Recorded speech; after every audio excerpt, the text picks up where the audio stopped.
Okay, bali introduce ko ulit itong aming bagong dadating na mga machines. Itong all-in-one mini rice mill machine.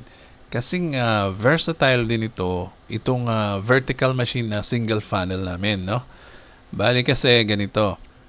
Pakita ko lang sa inyo ito, no? Bali ito yung bali top seller naming machine, no? Ito yung napaka popular at napaka mabili, no, sa market. Dahil itong machine na to ay napakasimple, isang imbudo, no? Gigiling ka ng palay, lalabas dito bigas. And then yung ipa o balat ng palay, dediretso kagad siya sa grinder. Okay, wala tayong blower, no? Huwag kayong magkakamali sa other machines na nasa market na blower lang ang nakalagay dito. Parang fan, no? May fan, tapos binubugan nyo yung ipa. So, meron ding blade yun na matalas pero hindi siya nakakapino ng ipa, no? Bubuga yung ipa palabas na medyo magaspang. So, ito, tinanggal namin yung blower at dinirekta namin sa grinder. Bali ito na magsisilbing blower niya, and at the same time, gagawin niya ng pino yung ipa. Okay? So, yung darak at ipa ay magsasama, lalabas dito. Puro darak na, no? So wala talagang tapon. Malinis at matutuwa yung magpapagiling sa inyo dahil napakarami ng ipa na may uuwi dahil ito ay pino na, no? Pero syempre, hindi nyo ibibigay ng libre, no? Dahil dumaan sa machine nyo. Syempre, usually, kaunti lang yung ipa, di ba? Na inuuwi ng mga nagpapagiling. Pero dito, marami na. So, pwede nyo silang pwede kayo mag-ask ng extra charge sa ipa, no? Sa paggiling ng ipa dyan. Kasi ito ay ready na for animal feeds, no? Bali, pwede nang pakain sa hayop. So, yan, napaka-simple kasi isang pasada lang. Ibig sabihin, makakatipid ka sa oras, makakatipid ka sa kuryente, no? Unlike yung mga naunang machines namin, meron namang special use yon, yung mga separate ang embudo, nakahiwalay ang grinder. Kasi yung iba nagko-concentrate lang sa grinding, no? So, maganda rin gamitin yon sa special purpose nila. Let's say, puro ipa lang ang gusto nila, ang target nila mag-produce, no? So, maganda rin yung hiwalay pagka ganon. So, kanya-kanya rin yan, purpose. And then babalik naman tayo dito sa ating bagong dadating. Bali, ito ay kapareho rin ng yung pinakita ko sa inyo yung single funnel. Okay, papasok dito ang palay, lalabas dito yung bigas, syempre. And then yung balat ng palay, diretso pa rin yan sa grinder dito. So, ibig sabihin, sabay umiikot din yan, no? Unlike yung mga old model, hindi yan sabay, no? Kung gusto mo magiling ng palay, ang aandar lang yung rice miller. Kung gusto mo mag-grinding, yung grinder lang ang iikot.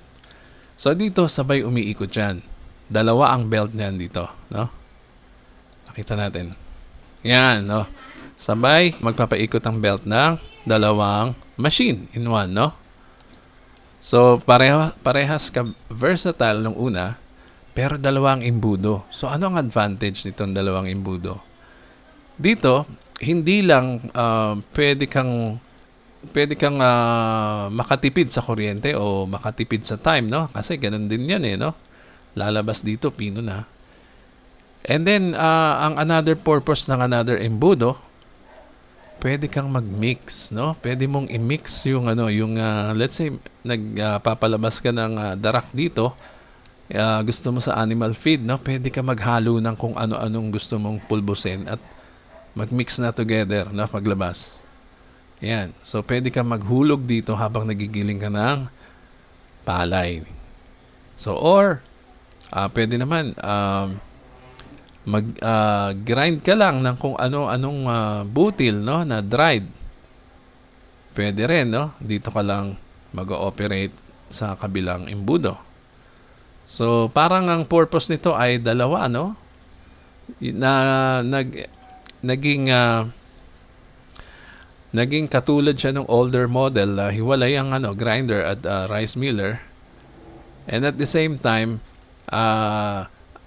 ganun din ang nangyari dun sa single funnel, no? Parehas din ito. So makakatipid ka ng time and kuryente.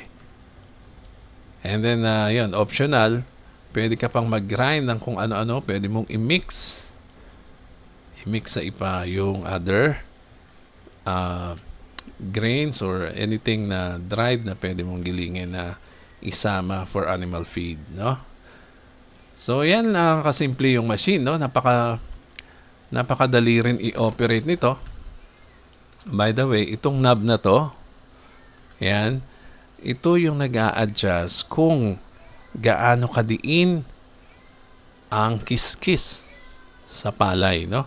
Pagka madiin ang kiskis, maputi ang bigas. Pero pag maputi ang bigas, tendency madudurog, no?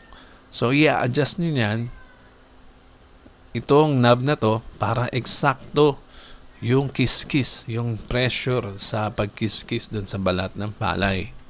So, pagka eksakto ang pressure, kaunti lang yung nadudurog, no? Kaunti lang ang madudurog at puro buo na yan lalabas. Well milled, by the way, ang grade nito sa UP Los Baños testing center, no? Yung aming mini rice mill machine. Well milled ang quality niyan.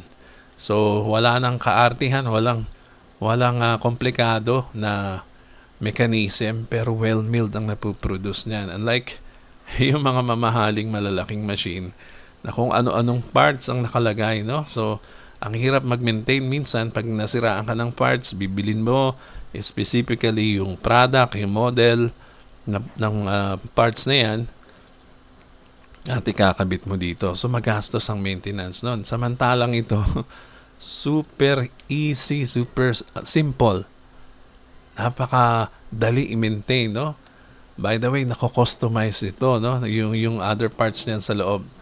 Pwede mong customize, especially itong grinder na to. Pwede mo pang improve, no?